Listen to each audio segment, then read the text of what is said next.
오늘은 16과 기도 응답의 은혜를 사모하라. 마가복음 5장 25절에서 34절의 말씀입니다. 함께 한 목소리를 봉독하겠습니다. 12해를 혈루증으로 앓는 한 여자가 있어 많은 의원에게 많은 괴로움을 받았고 있던 것도 다 허비하였으되 아무 효험이 없고 도리어 더 중하였던 차에 예수의 소문을 듣고 무리 가운데 섞여 뒤로 와서 그의 옷에 손을 대니 이는 내가 그의 옷에만 손을 대어도 구원을 얻으리라 하밀러라. 이에 그의 혈루 근원이 곧 마름에 병이 나은 줄을 몸에 깨달으니라.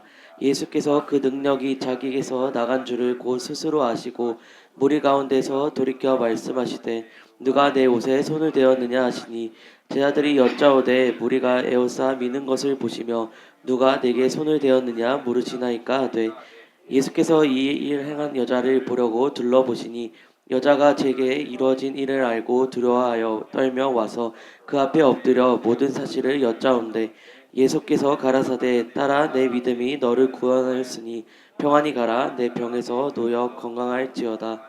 아멘. 자, 그림을 보시면 12해를 혈류증으로, 그러니까 하혈하는 병이에요. 이러한 여자는 부정하다. 이 여자하고 접촉한 손이라도 닿거나 함께한 자도 더불어서 부정하다. 그러니까 이 여자는 사람들한테 다가갈 수 있을까요? 네, 내가 다가가면 이 사람도 부정해지는 거예요. 나 때문에 이 사람들도 부정해지는 거예요. 부정하기 때문에 그 성전에도 못 들어가는 거예요. 부정하기 때문에. 그런데 12년 동안 하혈을 하는 부정한 여인이다라고 하면서 사람들한테 손가락질 받고 천대받았겠죠. 저 부정한 여인 또 왔다고. 에이 뭐 어땠다라고 하면서 막 학대하겠죠. 돌을 던지겠죠. 저리 가라고. 어디 감히 나한테 왔냐고. 저 부정한 거 더러운 거 이러면서 천대받은 그러한 여인이었을 거예요. 근데 가진 재물도 이 병을 치유하기 위해서 다 소진하고, 그리고 수치는 다 당했을 것이고, 비참하고 헐벗은 그러한 마음이 찢어지는 그러한 고통 가운데 있었을 거예요. 근데 이 여인이 아무리 해도 알 수 있는 걸 다 해봤지만 이 병은 고쳐지지 않는 거예요. 근데 소문을 들었어요. 예수님의 소문을 들었는데 나는 부정한 여인이에요. 무리 사이에 갈 수 있어요, 없어요? 돌 맞아 죽습니다. 내가 부정한 자인데 만약에 내가 들어가면 어디 감히 여기 왔냐고 돌 맞아 죽습니다. 너 때문에 우리가 다 부정하게 됐다라고 하면서. 그래서 이 여인은 소문은 들었지만 갈 수가 없어요. 근데 예수님의 소문을 듣고 예수님을 만나면 고칠 수 있다. 예수님을 만나면 나는 자유케 된다. 예수님이 해답이다. 예수님을 만나야 된다. 지금 예수님이 오늘 오셨다는데 오늘 이 기회를 놓치면 언제 또 이 기회가 올지 나는 모른다. 나는 예수님 만나야 된다. 맞아 죽어도 좋다. 오늘 나는 맞아 죽어도 좋다. 이렇게 천대받으면서 부정하다 하면서 인간 취급을 못 받았을 거예요. 비인격적인 개 돼지만도 못하게 그렇게 했을 거예요. 개 돼지가 지나간다고 돌 던지지는 않을 거예요. 근데 이 여자한테는 개 돼지만도 못한 그러한 학대를 했을 거예요. 나는 더 이상 이렇게 살 수가 없다. 내가 죽으면 죽으리라. 예수님을 만나면 자유케 될 것이다. 예수님을 만나면 이 문제 해결될 것이다. 나는 아무리 해도 안 되지만 사람들도 뭐 세계적인 그런 의사를 할지라도 아무도 못했는데, 그렇지만 예수님은 반드시 하실 것이다. 반드시 이 문제 해결해 줄 것이다. 목숨 걸고 마지막 그 소원을 가지고 예수님 앞에 다가가는 거예요. 저 그림에 보면, 자 보세요. 그 예루살렘에 이스라엘에 가면 이 벽, 이렇게 큰 벽이 있잖아요. 여기에 벽화로 저 그림이 이렇게 전체적으로 둘려져 있어요.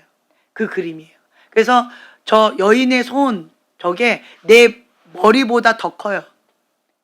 실제적인 크기는 엄청 크겠죠. 네. 근데 보세요. 그 여인이 손 떨리면서 주님의 옷자락이라도, 근데 감히 주님 앞에 나설 자신이 없는 거예요. 왜요? 내가 예수님 만지면 예수님도 부정해지거든요. 그럼 나 때문에 예수님도 부정하다고 왕따 당하는 거예요. 부정한 사람이 돼버리는 거예요. 이 무리에서 빨리 도망가야 되는 거예요. 나 때문에. 그러니까 감히 예수님 앞으로 나서지 못하는 거예요. 감히 예수님한테 부탁도 못 하겠는 거예요. 너무 수치스럽고 너무 고통받고, 나의 정체성이 어떨까요? 감히 예수님 앞에 내가 나타날 그러한 이 정체성마저도 없는 거예요. 존재감도 없는 거예요. 또 거절받고 또 학대받을까 봐 숨어서 몰래 주님의 뒤로 간 거예요. 보통 사람들은 예수님 앞에 다윗의 자손 예수여 나를 불쌍히 여기소서, 그러면 제자들이 시끄러워 막 이렇게 막 해도 더 크게 막 다윗의 자손 예수여 막 외치잖아요. 아무리 학대를 받아도 그냥 외치잖아요. 네가 무엇을 원하느냐? 나는 지금 장님이라서 내 눈을 뜨기를 원하나이다. 너의 원대로 될지어다. 예수님이 이러셨거든요. 그런데 이 여인은 소리도 못 내고 주님 앞에 나서지도 못하고, 정말 이 자존감, 정체성, 내 존재감, 이게 완전히 바닥을 쳤겠죠. 열등감 가운데 짓밟혔을 것 같아요. 나는 버러지만도 못해 라고 하는 그러한 비참한 마음으로 무너져 있었을 거예요. 근데 이 여인이 예수님이 왔다는 그 소문을 들었다는 거. 그 말은 뭐예요? 들을 귀가 있다. 믿음은 들음에서 나와요. 이 여인은 믿음이 있었어요. 예수님 만나면 해결된다라고 하는 거. 예수님께 기도하면 된다. 예수님이 해답이다. 백문일답 예수 그리스도. 그 믿음이 있었어요. 근데 막상 그렇게 목숨 걸고 갔는데 무리들 사이에 끼긴 꼈는데, 거기까지는 했는데 도저히 용기가 나지 않아요.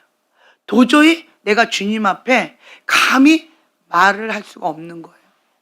그러니까 너무 죄송하고 힘겨우니까 예수님의 뒤로 가서 저 손 떨면서 주님의 옷자락을 만지는 그 순간, 그 혈루병이, 그 하혈이 막 쏟아지고 있는 그 하혈이 멈추는 걸 본인이 느낀 거예요. 예수님의 옷자락만 만져도 나는 이 병 나을 거야. 예수님의 옷자락만 만져도 나는 나을 거야. 여인의 믿음대로 정말로 그렇게 되어진 거예요. 예수님은요, 내 믿음대로 될지어다. 주님, 저는 작은 신음에도 응답하시는 그 주님 앞에 난 지금 현재 뒤로 자빠져서 기도할 힘도 없어요. 하지만 예수님만이 해답이라는 건 저 압니다. 주님, 나를 불쌍히 여겨주세요. 그리고 작은 신음을 하면서 주님 앞에 엎드리는 거예요. 그냥 주님, 내 믿음대로 될지어다. 이 여인은 무엇을 걸었어요?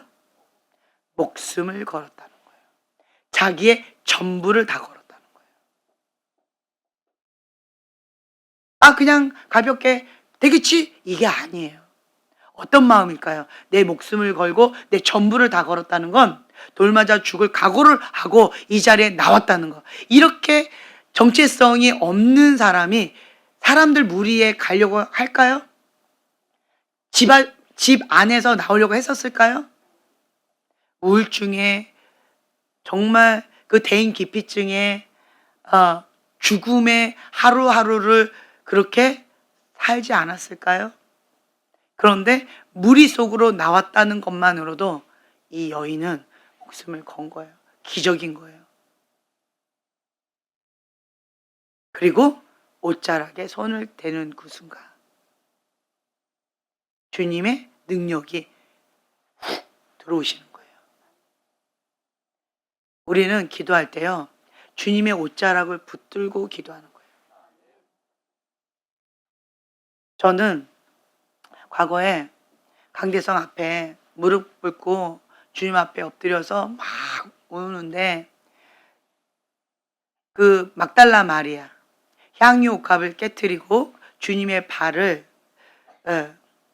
눈물로 씻기고 내 머리카락으로 닦이는 그 말씀, 그 장면을 그리면서 내가 그러한 막 그 마리아처럼 그 향유값을 깨뜨리고 주님 앞에 그러한 마음으로 정말 상하고 통회하는 심령으로 주 앞에 엎드려서 무릎을 꿇고 그렇게 주님의 옷자락 붙들고 주님의 발을 붙잡고 매일같이 그렇게 기도했어요. 강대상 가장 앞에, 이 강대상 가장 앞에 거기가 예수님이 계신 것 같이 느껴졌어요.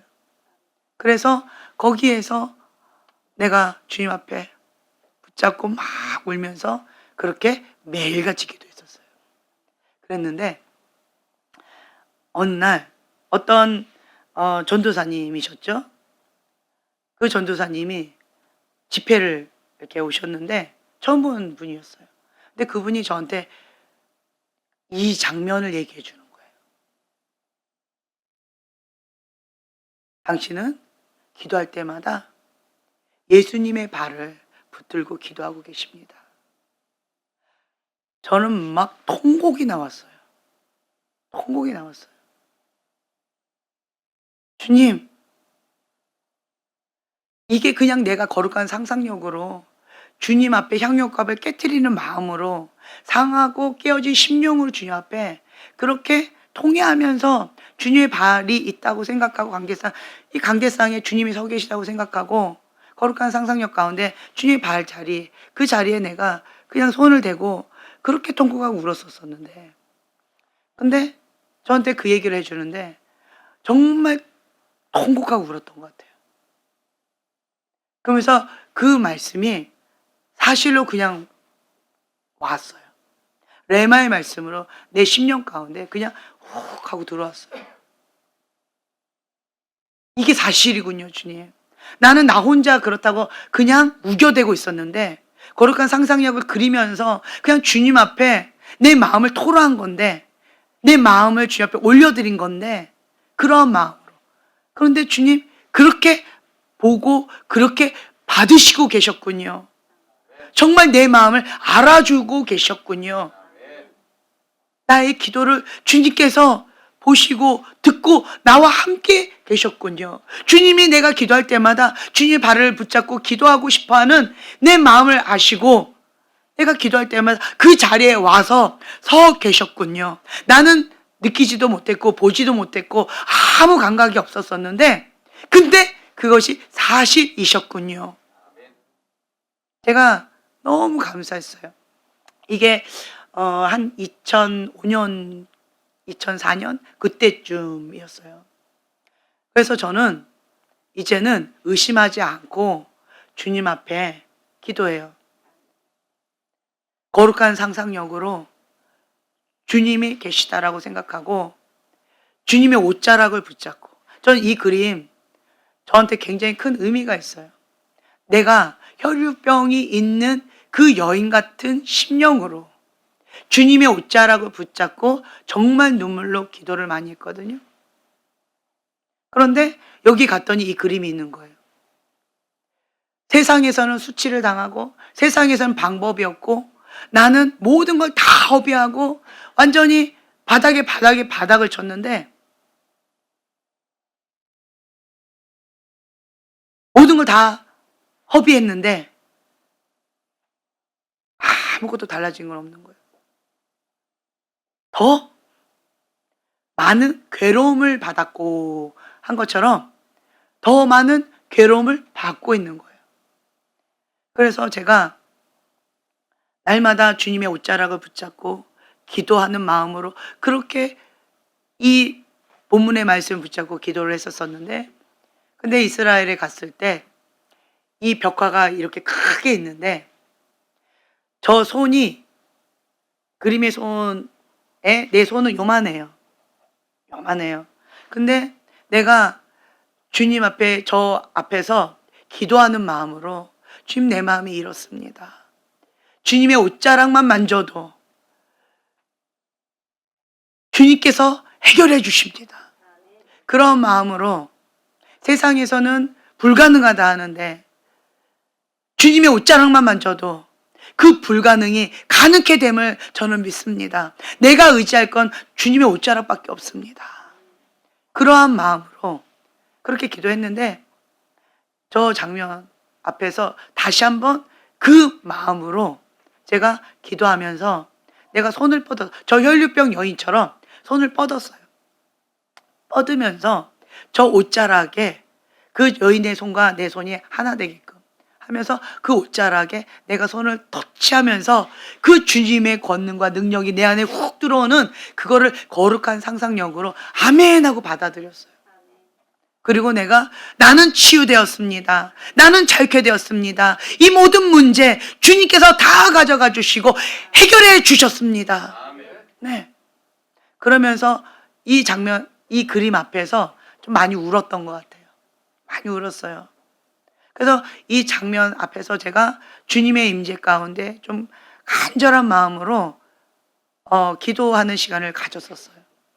근데 오늘 이 본문의 말씀을 준비하면서 이 그림이 떠올랐어요. 그래서 이거를 이제 찾아서 이렇게 올렸는데, 여러분들도 내 믿음대로 될지어다. 네. 혈유병 이 여인은 그냥 아무 생각 없이 그냥 가볍게 하면 되지 뭐, 이게 아니라는 거예요. 여러분 보세요. 기도의 응답을 받았던 사람들의 공통 분모가 지금 보이시나요? 뭐가 있나요? 그렇죠. 목숨을 걸었어요. 뭐가 있나요? 간절히 전부였어요. 응답하실 것을 믿고 했어요. 주님이 응답하시지 않으면 나는 죽는 거예요. 나의 목숨을 걸고 전부를 다 걸고 그렇게 기도를 한 거예요. 말로만 한 것이 아니라 행동으로 간 거예요. 그 간절함이 하나님의 응답 속히 오게 하는 것 같아요. 제가 이 말씀을 드렸던 거 다시 한번 말씀드리고 싶은데, 십자가 사건, 그거 나도 경험하고 싶은데, 그때 제가 대학교 1학년 때 태어나서 처음으로 제 거의 동기가 저한테 그러는 거예요.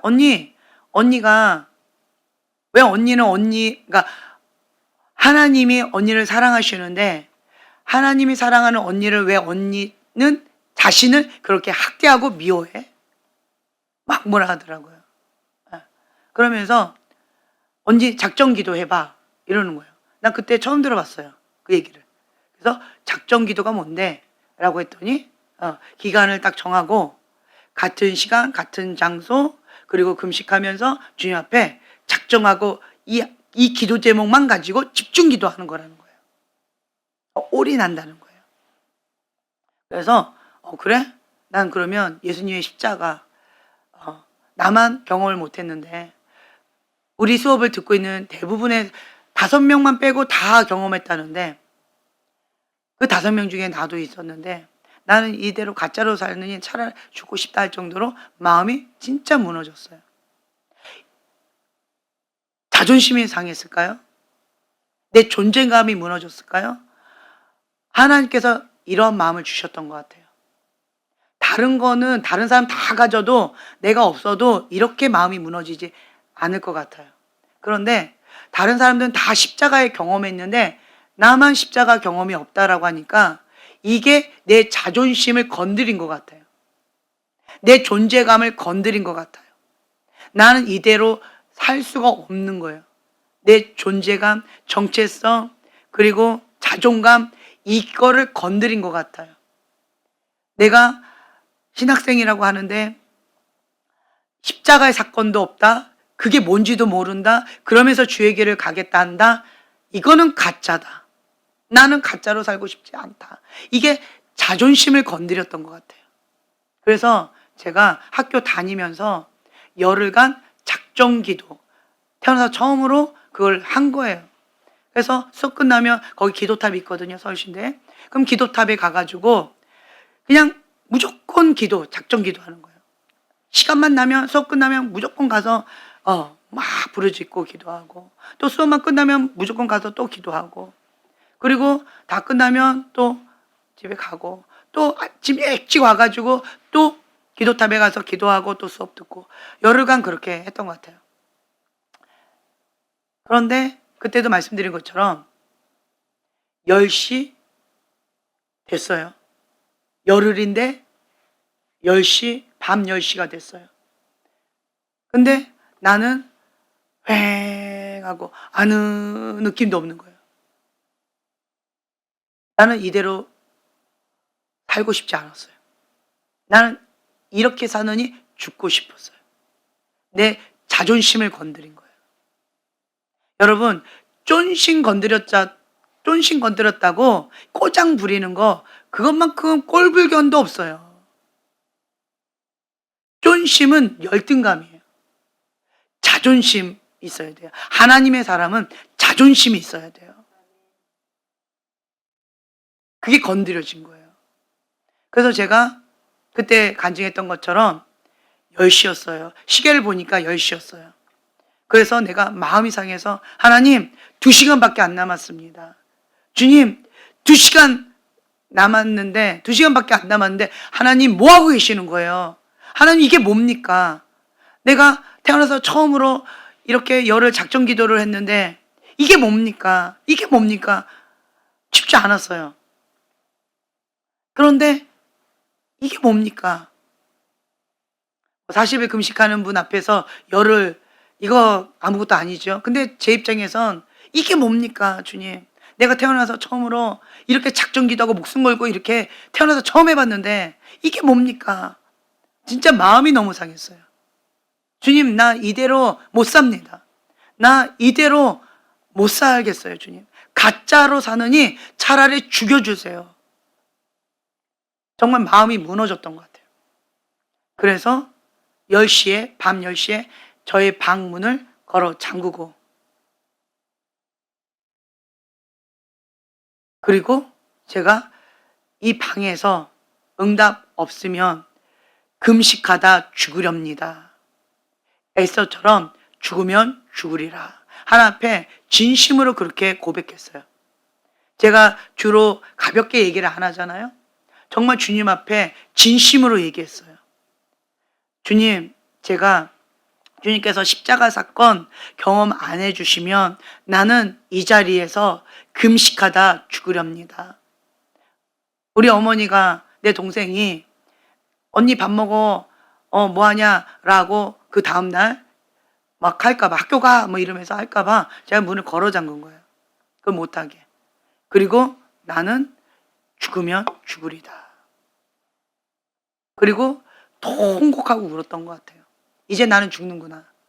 딱 그런 마음이 들었어요. 이제 나는 죽는구나. 이제 이 세상을 작별하는구나. 빠이빠이. 하나님이 안 들어주시면 나는 금식하다가 굶어 죽는 거니까 이제 나는 대학교 1학년 때 꽃다운 나이잖아요. 그 꽃다운 나이 때 이제 나는 세상과 작별하는구나. 죽는구나. 라고 하면서 주님 앞에 통곡하고 울었던 것 같아요. 나도 십자가 사건 경험하게 해달라고. 마음이 너무 상해서 통곡하고 울었던 것 같아요. 한참 울었어요. 그런데 주님께서 보여주신 거죠. 골고다 언덕을 가고 계시는, 십자가를 짊어지고 가고 계시는 그 예수님의 장면을 보여주시면서 내가 너를 위하여 십자가 지러 간다. 내가 이 사람을 위해서도 십자가를 지러 간다. 라고 하는 그 예수님의 눈과 내 눈이 마주쳤을 때 저는 통곡하고 울 수밖에 없었어요.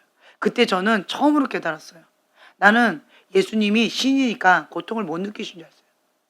예수님은 신이니까 이 세상의 모든 죄도 초월하고 이 세상에 마음 상한 거, 이런 고통, 이거 다 초월하고 신이니까 고통을 못 느끼신 줄 알았어요. 전 그렇게 알았어요. 성경에는 그렇게 안 나와 있지만 나는 그렇게 알았어요. 하나님 신인데 뭘 고통스러워. 하나님 신인데 다 알고 죽었다가 3일 만에 부활했는데 뭐 그냥 쇼하는 것처럼 저는 느껴진 거예요. 다 알고 하시면서 그게 뭐가 어려워. 이런 식으로 별로 하나님 신인데 예수님의 인성을 머리로는 알고 있었지만 가슴으로 인정을 안 해드렸던 것 같아요.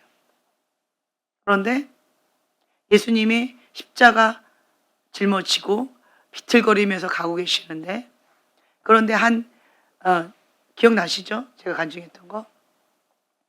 어저께까지만 해도 오산나 다윗의 자손이여 하면서 예수님을 앞장서서 막 이렇게 했던, 예수님이 최고입니다 막 이렇게 했던 그 청년이 그 다음날 장면이 딱 바뀌더니 예수님 십자가 짊어지고 비틀거리면서 쓰러지고 있는데, 그러면서 다시 일어나서 그 무거운 십자가를 싣고 이렇게 가고 계시는데, 그 청년이 예수님 앞으로 딱 나와서 가래침을 칵 하고 탁 하고 뱉더니, 얼굴에다 이만큼 뜩 뱉더니, 그러더니 뺨을 팍 치는데 예수님이 나가 떨어지셨어요. 얼마나 세게 쳤는지.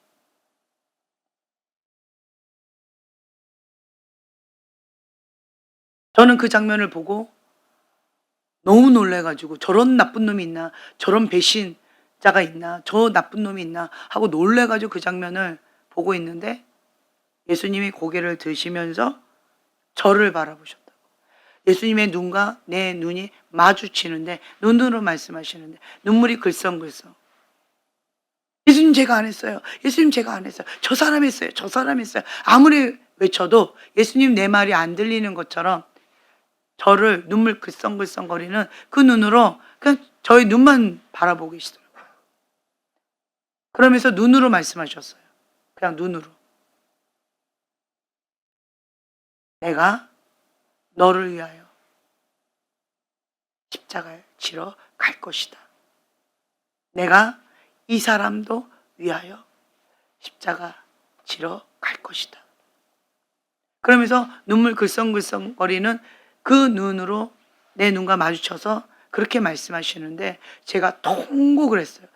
그 예수님의 그 감정이 느껴졌어요.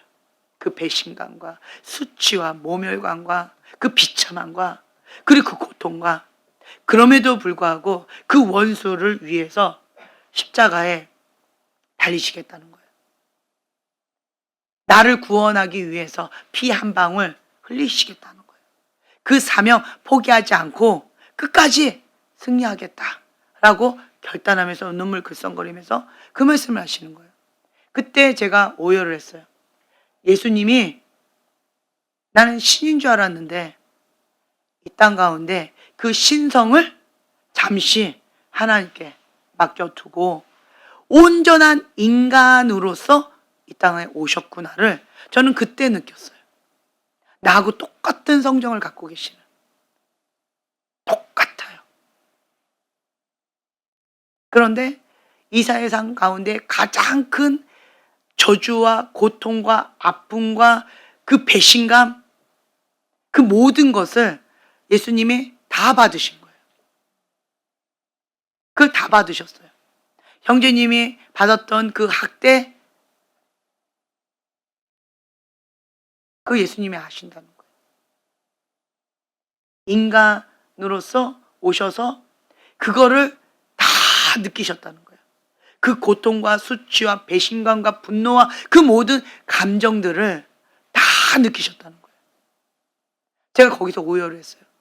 주님의 그 아픈 마음이, 그 배신감이 느껴졌는데, 그 수치가 느껴졌는데, 그 모멸감이 느껴졌는데, 그럼에도 불구하고 자기를 부인하고 자기 십자가를 지고 예수님의 길로 가겠다라고 하는 그 말씀인 거예요.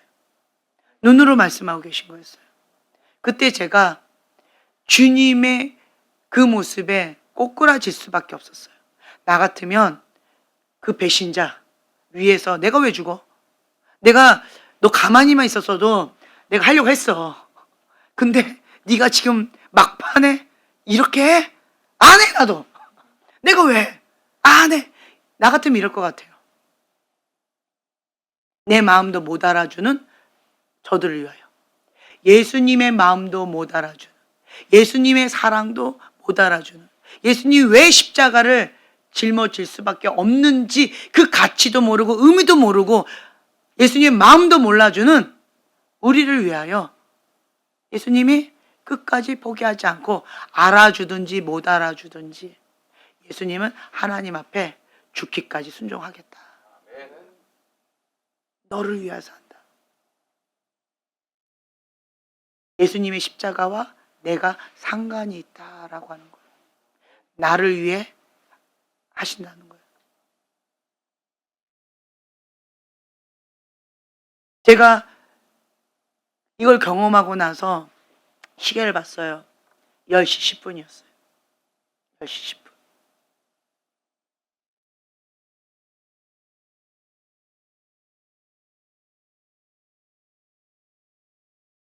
(10시 10분부터) 경험했어요. 10시 10분부터.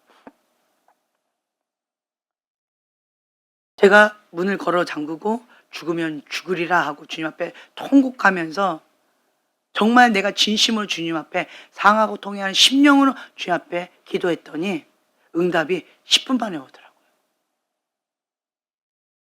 제가 그때 깨달았어요. 아, 그냥 적당히 기도하면 응답이 안 오더라고요. 근데 응답, 여기 보세요. 응답 받는 자는 어떻게 기도하고 있어요? 죽으면 죽으리다. 하나님 반드시 응답하신다. 응답 안 하시면 나는 죽는다. 그러니까 전부를 다 걸고 주 앞에 기도하며 나가는 거예요. 제가 이거를 경험하고 나서 아, 죽으면 죽으라 하고 주 앞에 작전기도 들어가면 하나님 반드시 응답하시는구나. 제가 그걸 경험했어요. 그래서 제가 하나님 앞에 기도할 때는요, 하나님 앞에 금식할 때는요, 뭘 걸고 할까요? 그렇죠. 정말 저는 죽으면 죽으리라 라고 하는 그 마음으로 금식 들어가고요. 죽으면 죽으리라 하는 그런 각오로 작전기도 들어가요. 치열한 영적 전쟁이요. 정말 치열해요. 목숨 걸고 싸우지 않으면요. 뒤로 자빠져요. 그 치열한 영적 전쟁. 형제님은 형제님 거 갖고 지금 현재 업앤다운 힘들잖아요. 중보자는 지금 그 고통을 똑같이 느끼는데 내 거가 아니에요. 다른 사람의 것을 대신 짊어지고 그거 갖고 싸워요. 중보자가 그렇게 싸우는 거예요. 내 것도 힘들지요? 그런데 중보자는 그 고통을 내가 똑같이 느끼면서 대신 싸우는 거예요. 내가 뒤로 자빠지면, 내가 목숨 걸고 죽으면 죽으라라고 싸우지 않으면 그 싸움 남의 건데 내가 승리할 수 있을까요? 끝까지 버틸 수 있을까요? 아니요. 어려워요. 왜 내가 남의 것까지 해? 근데 그 사람 내 마음 알아줄까요? 그 사람이 고마울까요? 아니요. 안 고마워요. 왼수짓해요. 그럼에도 불구하고 하나님 바라보고 죽으면 죽으리라 라고 하나님 앞에 순종하고 중보자의 사명을 다하겠다 라고 하는 마음으로 버티는 거예요. 싸우는 거예요. 그때 승리의 깃발, 거룩의 깃발 꽂거든요. 중보자에게 그 기도를 맡기시는 것은요, 뭐가 확정된 거다? 그렇죠. 승리가 보장된 싸움이에요. 내가 순종만 하면 하나님께서 응답하시겠다. 승리 보장하겠다. 내 손에 이걸 맡기겠다라고 그렇게 기도시키시는 거거든요. 기도 콜링 하시는 거거든요. 근데 내가 뒤로 자빠져 버리면, 승리가 보장된 싸움인데 내가 뒤로 자빠져 버리면 그것만큼 비참한 게 없어요. 나 때문에 진 거잖아요. 승리가 보장됐는데. 그렇죠? 그렇기 때문에 중보자는요, 죽으면 죽으리라. 목숨 걸고 싸워요. 저는 하나님 가장 가까이에 중보자가 있다라고 하는 얘기를 많이 듣는데 공감합니다. 왜냐하면 이것을 주님이 알아주시니까. 중보자는요, 사람한테 인정받고 싶어서, 대접받고 싶어서 하는 게 아니거든요. 사명이니까. 사명감 갖고 하는 것이고 하나님의 뜻이니까, 하나님이 기뻐하시니까, 하나님께서 나를 믿고 맡기셨으니까, 너는 승리할 것이다, 하나님께서 나에게 믿고 맡기셨으니까 그 믿음을 실망시키고 싶지 않은 거예요. 그래서 승리가 나에게 보장된 싸움이기 때문에 내가 그냥 버티면 주님께서 하시니까 난 그냥 버티는 거예요. 승리할 때까지 인내의 싸움이에요. 목숨 걸고 버티면, 그러면 그냥 주님께서 승리 보장된 싸움이니까 그냥 하셔요. 주님이 하셔요. 그래서 중보자는요, 내가 했다라고 말을 못해요. 내가 했다 말 못해요. 주님 앞에 죽으면 죽으라고 나를 주님의 손에 올려드리고 주님의 은혜 가운데 엎드릴 수밖에 없거든요. 그래서 중보자들은요, 진정한 중보자들, 하나님의 마음을 시원케 하고 하나님의 뜻이 하늘에서 이루어진 것처럼 이 땅 가운데 이루어드리는 하나님의 거룩한 통로로서 그 중보의 사명을 다하는 사람은요, 교만할 수가 없어요. 하나님을 대놓고 대적할 수가 없어요. 하나님을 이해할 수 없어도 하나님한테 원망할 수가 없어요. 왜 그럴까요? 죽이시든지 살리시든지 그 모든 것을 하나님 손에 매번마다 맡기거든요. 그래서 하나님의 절대 주권을 인정할 수밖에 없거든요. 내 힘으로 안 된다라는 걸 그 누구보다 중보자는 알거든요. 그래서 중보자는요, 내 마음으로 그 사람을 중보할 수도 없고요, 내 마음으로 그것을 이길 수도 없고 해낼 수도 없고 버틸 수도 없어요. 불가능하다는 걸 자기 자신이 알거든요. 하나님의 은혜로만 가능하다라고 하는 것을, 하나님 아버지의 마음을 나에게 부어주셔야만 그거를 감당할 수 있다는 걸 아니까, 주님께서 돕는 천사를 붙여주셔서 도와주셔야만 버틸 수 있으니까, 아론과 훌로 내 손을 붙들어 주셔야만 내 손이 안 떨어지니까, 내 힘으로는 이거 불가능하니까 누구보다 자기 자신을 알거든요. 인간의 한계를 알거든요. 그래서 중보자는요, 교만할 수가 없습니다. 함부로 입을 놀리기가 어려워요. 왜요? 하나님의 마음을 시원케 하는 것, 하나님이 기뻐하신 그 뜻 가운데 죽기까지 순종하고 하나님이 어떤 분이신지를 날마다 배워가고 알아가거든요. 그 하나님 앞에 엎드릴 수밖에 없거든요. 그리고 하나님은 계속 그 갈망함의 마음을 부어주세요. 갈망함의 마음을 부어주셔서 주님을 향해서 계속 끝없이 기도하게끔, 기도하지 않으면 살 수 없을 만큼 주님을 향한 그 갈망함의 마음을 태워주셔요. 그래서 기도하지 않으면 숨을 쉴 수가 없어요. 왜요? 기도는 호흡이니까. 그걸 피부로 느껴요. 중보자는요, 자기 문제 갖고 이렇게 할까요? 아니요, 그렇지 않아요. 왜 중보자예요? 하나님의 기도 제목을 가지고 기도하거든요. 내 문제 갖고 기도하는 게 아니에요. 하나님께서 주신 그 사명을 감당하겠다고 몸부림치면서 나아가거든요. 그래서 예수님 가장 가까이에 이름 모를 중보자, 가장 가까이 있다잖아요. 세상에서는 천대받을 수 있고 세상에서는 모를 수 있어요. 이름 모를 중보자니까. 아브라함의 종 이런 것처럼 이름도 안 나와 있어요. 이 땅 가운데서는 아무도 모를 수 있고, 그 중보자의 마음을 몰라줄 수도 있고, 그 중보자의 마음을, 그 가치를 안 알아줄 수도 있어요. 그렇지만 누가 하신다? 하나님이 하신다. 누가 갚아주신다? 하나님이 갚아주신다. 하나님이 기억하신다. 하나님께서 함께 하신다. 하나님께서 나의 기도를 통하여 하나님이 하신다. 기도 응답의 은혜를 사모하세요. 우리에게 응답하시겠다라고 작정하시고, 내 손에 붙이겠다라고 작정하시고, 그리고 기도하라고 콜링하시는 거예요. 그 사모하는 마음도 누가 주셨어요? 하나님이 주셨어요. 그 갈망함의 마음도 누가 주셨어요? 하나님이 주셨어요. 은혜입니다. 우리는 은혜로 살아가요. 하나님의 은혜의 보좌 앞에 날마다 가야 돼요. 내가 한다? 그거는 교만이에요. 나는 할 수 없다라고 하는 것을 하나님은 가르쳐 주기를 원하세요. 오늘 목양 아카데미 이제 예배가 있었어요.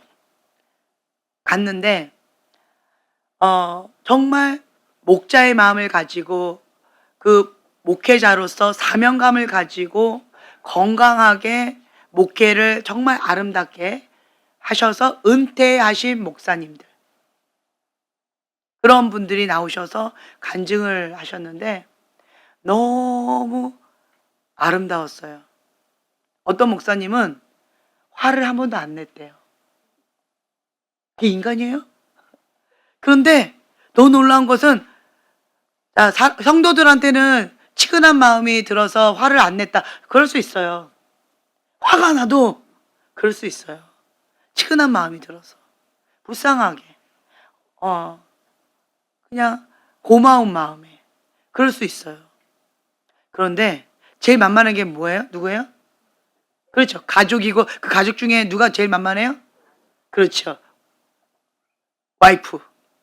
만만하잖아요. 나한테 밥도 안 해줘! 막 이러면서 성도들한테 막 화가 났는데 그냥 집에 가가지고 띵동! 그냥 열면 될 텐데 띠띠띠 누르면 될 텐데 그냥 띵동! 띵동! 이게 꼬장 부릴 수 있잖아요.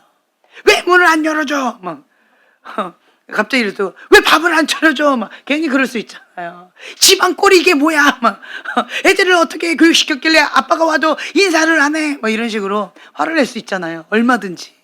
그런데 더 놀라운 것은 사모님한테도 화를 안 냈대요. 할렐루야? 그게 인간이에요? 사람이에요? 예수님이 이 땅에 오셨나? 와, 그게 뭐야 진짜, 그죠? 지금 그러셨다는 거예요. 화를 안 내셨대요.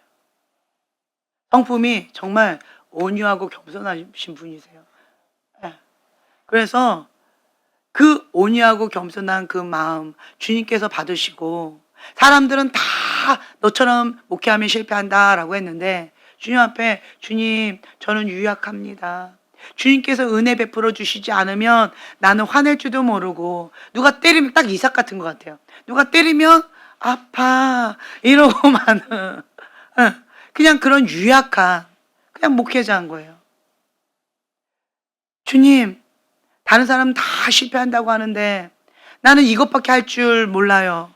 내가 아는 거라고 이것밖에 몰라요. 주님, 주님 도와주세요. 주님께서 함께 하시지 않으면 나는 목회 사명 감당할 수 없어요 하면서 주님 앞에 날마다 은혜를 구하셨대요. 그랬더니 기적이 일어났답니다. 100% 안 된다라고 하는 그것이 하나님이 함께 하셔서 하나님의 은혜로 말미암아 건강하게 목회를 성공하셨대요. 그 성공이라는 건 뭘까요? 우리는 이 땅 가운데 성공했다라고 하면, 목회자가 이 땅 가운데 성공했다 하면 뭐가 있을까요? 큰 교회, 머리수, 예. 또 뭐가 있을까요? 예, 명성, 파이어, 막 붕해, 막 인기 강사. 예. 또 뭐가 있을까요?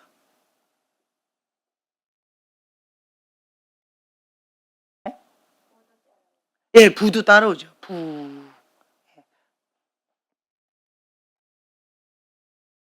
돈, 명예, 쾌락. 예. 그 모든 것들이 부귀영화가 다 따라오는 거. 뭐 몇십만 명, 전 세계에서 가장 큰 교회, 그리고 또 사역하면 성령이 강력하게 역사하시는, 하나님 나와 함께 하신다라는 어떤 능력의 종, 기적과 표적에 따르는 어떤 그런 것을 가지고 성공한 목회, 이렇게 세상에서 말하잖아요. 근데 그분은 그렇게 얘기하지 않으셨어요. 나는 성공한 목회자입니다. 왜냐하면 내가 예수님을 만나서 구원받았다는 거예요. 내가 우리 집안 가운데 다 믿지 않는 집안인데 믿지 않는 집안 가운데에서 신앙생활 하려니 얼마나 힘들었을까, 그렇죠? 예. 내가 믿지 않는 집안 가운데 나 혼자 먼저 예수님 믿어가지고 뭐 가족들도 구원했겠죠. 그거는 얘기 안 할지도 모르겠지만 어쨌든 믿지 않는 가정에서 태어나서 예수님을 만나고 구원받았다는 거. 내가 이제 천국 간다는 거. 그게 가장 큰 축복입니다. 예수님을 만났다라는 거. 그게 가장 축복입니다. 그래서 나는 성공한 목회자입니다. 그리고 두 번째는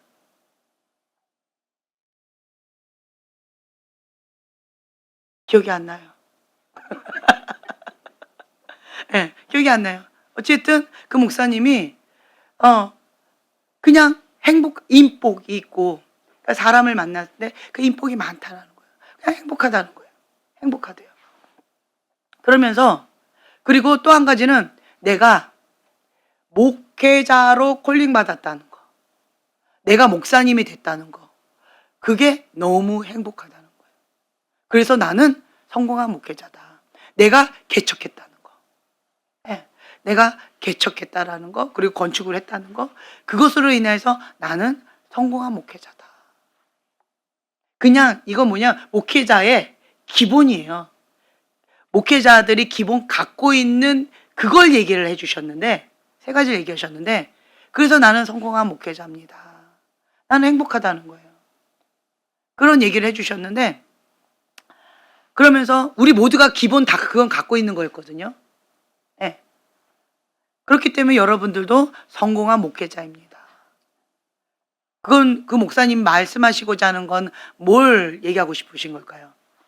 나는 실패자다 라고 하는 생각을 바꾸라는 거예요.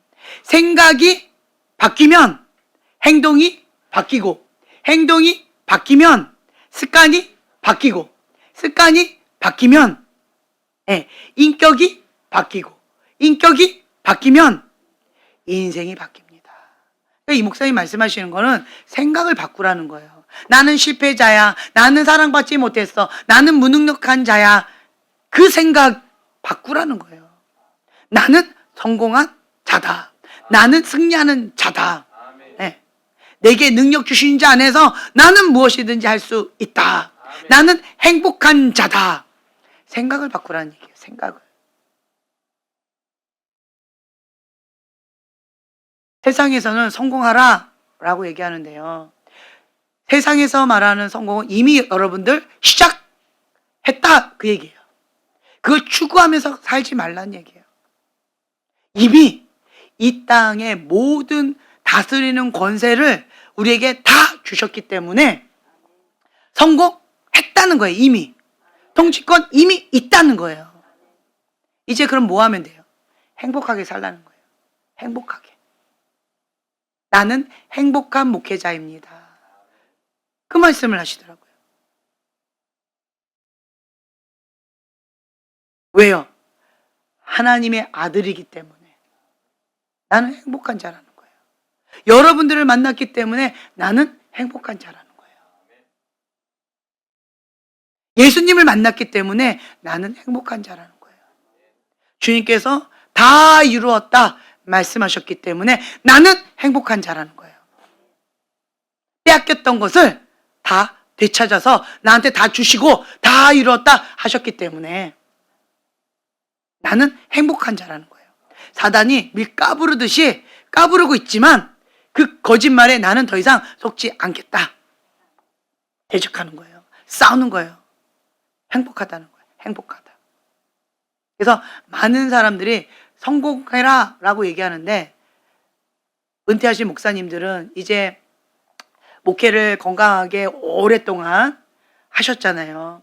그리고 은퇴를 하시고 주님 앞에 남은 인생을 준비하고 계시잖아요. 아름답게 미종의 열매를 거두기 위해서 하나님 심판대 앞에 설 준비를 하시면서 아름답게 다음 세대의 목회자들을 위해서 세우겠다고. 사명자, 하나님의 사람이 어떻게 살아야 되는지를 그 핵심 포인트를 전해주고 싶어서 그래서 그렇게 하시거든요. 그러면서 뭘 강조하시냐면 행복하게 살으라는 거예요. 행복하게. 행복하게. 여러분 신앙생활 하면서 고통스럽잖아요. 힘들잖아요. 그렇죠? 근데 제가 성경에서 봤을 때 주님 왜 나를 이 땅 가운데 만드셔서 이 땅 가운데 보내셔서 왜 이렇게 이런 치열한 영적 전쟁하고 내가 짓지도 않은 죄 때문에 내가 대신 싸워야 되고 지금 우리 집안 것도 정말 만만치 않은데 저 집안 것도 해야 되고 그리고 왜 나를 중보자로 만드셔서 남의 것까지 내가 해야 되고 원망할 거리가 많죠. 나는 안 행복해요. 언제까지 싸우라고요? 무슨 내가 쌈대장이에요? 나 싸움하는 거 되게 싫어하는데 되게 안 행복한 거죠. 맨날 막 힘든 거예요. 나는 막 기도하지 않으면 막 영적으로 막 힘겹고 아둘람 동굴에서 벗어날 수가 없고 나는 안 행복한 거예요. 무슨 기준에? 세상적인 기준에. 머리도 예쁘게 했는데 놀러 가야죠. 근데 나는 그냥 주님 앞에 기도해야 되는 거예요. 주님 앞에 기도해야 되는 거예요. 세상의 기준으로 보면 나는 안 행복해요. 근데 하나님의 기준으로 보면 나는 행복한 거예요. 하나님이 나에게 왜 맡기셨을까요? 믿기 때문에 맡기시는 거예요. 믿기 때문에 맡기시는 거예요. 나를 믿고 맡겨주시는 거예요. 누가? 사람이? 아니요. 하나님이. 이 싸움을 내 손에 붙였다라고 하셨어요.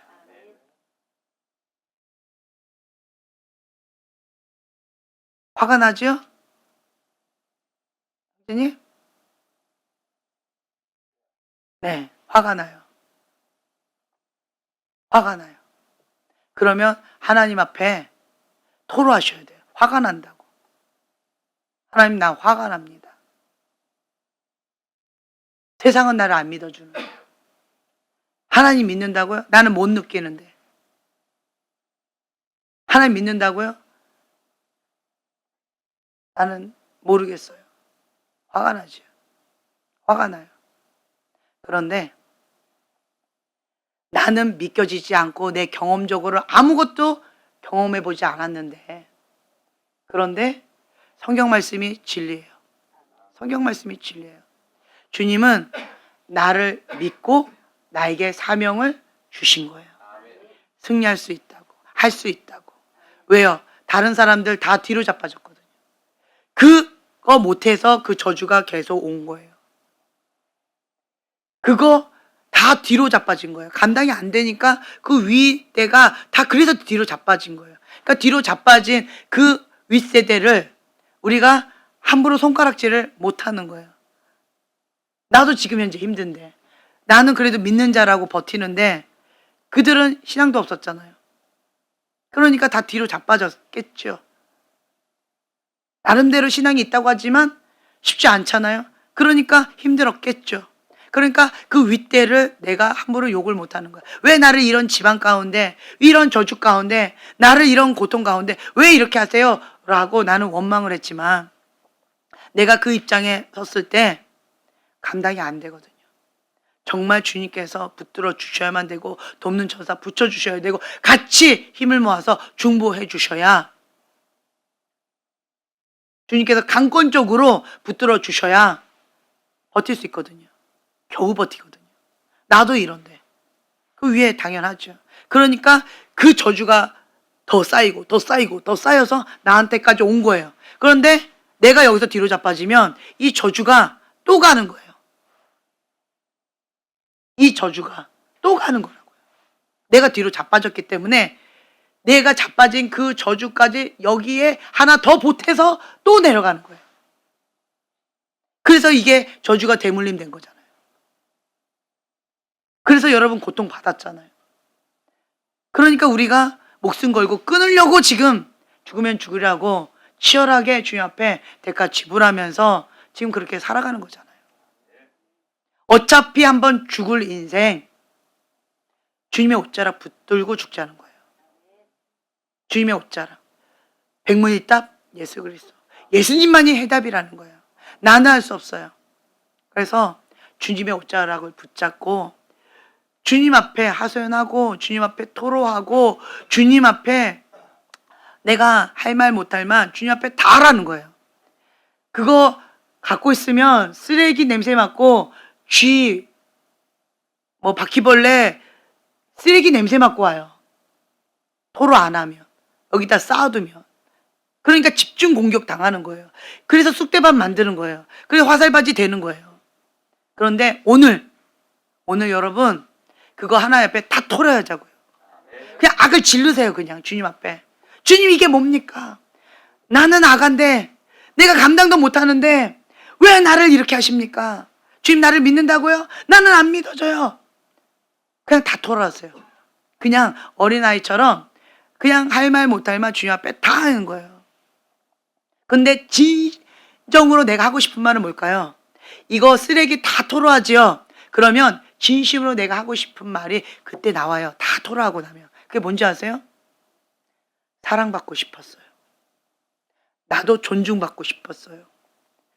나도 보호받고 싶었어요. 나 이런 학대 안 받고 싶었어요. 그런데 그 불의한 권위자들이 나를 짓밟았고 나를 보호해주지 않았고 나 학대받았고 나 사랑받지 못했고 나 인정받지 못했고 나를 신뢰해주지 않았고 나를 손가락질하고 학대했고 내 말을 안 믿어줬고 내가 진짜 원했던 건 사랑받고 싶었어요. 네, 나 주님 하나님마저도 나를 사랑하시지 않으면 나 어디로 가오리까? 주님 이 땅 가운데서는 내가 사랑받지 못했지만 주님한테만큼은 나 사랑받고 싶어요. 주님한테만큼 나 인정받고 싶어요. 주님한테만큼은 내가 하나님께서 나의 사랑은 아들아 나의 기뻐하는 자여 그 음성 듣고 싶어요. 주님 앞에 우리 오늘 이거 놓고 기도했으면 좋겠어요. 네, 그래서 우리가 주님 내 마음 가운데 있는 이거 주님 앞에 올려드립니다. 38년 된 병자가 베데스다 연못가에서 거기서 꼼짝 못하고 있었어요. 전사가 와서 물이 동하면 누군가가 거기다 퐁당 집어주면 나는 깨끗하게 낫는데 38년 동안 거기에서 꼼짝 못하고 계속 그것만 기다리다가 늙어 죽게 생겼어요. 근데 거기에 예수님이 오셨어요.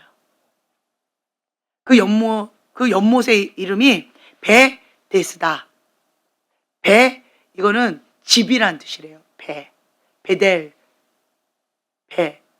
베델, 엘 하나님의 집. 베데스다. 데스다는 은혜라는 뜻이래요. 은혜의 집. 베데스다 그 연못가에 그 은혜의 집.